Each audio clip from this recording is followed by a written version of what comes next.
தமிழ் புத்தாண்டை முன்னிட்டு சங்கரன் கோயில் சங்கர நாராயணர் சுவாமி திருக்கோயிலில் தங்க தேரினை ஏராளமான பக்தர்கள் வடம் பிடித்து இழுத்து வழிபட்டனர். இதனைத் தொடர்ந்து இந்து ஆலய பாதுகாப்பு சங்கம் சார்பில் நடந்த திருவிளக்கு பூஜையில் 500க்கும் மேற்பட்ட பெண்கள் பங்கேற்று சிறப்பு பூஜையில் ஈடுபட்டனர். நாகை மாவட்டம் கல்லார் கருப்பக மாரியம்மன் கோயிலில் சித்திரை திருவிழா கோலாகலமாக நடைபெற்றது. கோலாட்டம், கும்மி ஆட்டத்துடன் ஆயிரக்கணக்கான பக்தர்கள் பால் குடங்களை ஊர்வலமாக கொண்டு சென்றனர்.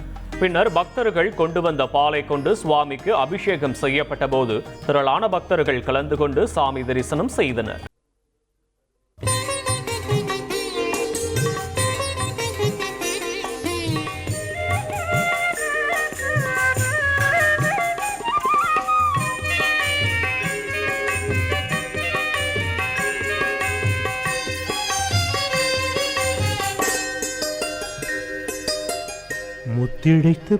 என்னோட பிசினஸுக்கு ஜிஎஸ்டி நோட்டீஸ் வந்திருக்கு பாரு. ஏய், உடனே ஜிஎஸ்டி எக்ஸ்பர்ட் பேசு. உடனே எப்படி கிடைக்கும்?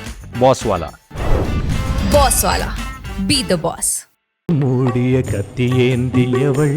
நாகை மாவட்டம் மேலவாஞ்சூர் கருமாரியம்மன் கோயிலில் தீமிதி திருவிழா விமரிசையாக நடைபெற்றது. முன்னதாக நாகூர் விநாயகர் ஆலயத்திலிருந்து முக்கிய வீதிகள் வழியாக பால்குடம், அழகு காவடி, பறவை காவடி எடுத்து வரப்பட்டது. இதையடுத்து கோயிலில் அமைக்கப்பட்டிருந்த பூக்குழியில் ஏராளமான பக்தர்கள் தீ மிதித்து நேர்த்திக் கடனை நிறைவேற்றினர்.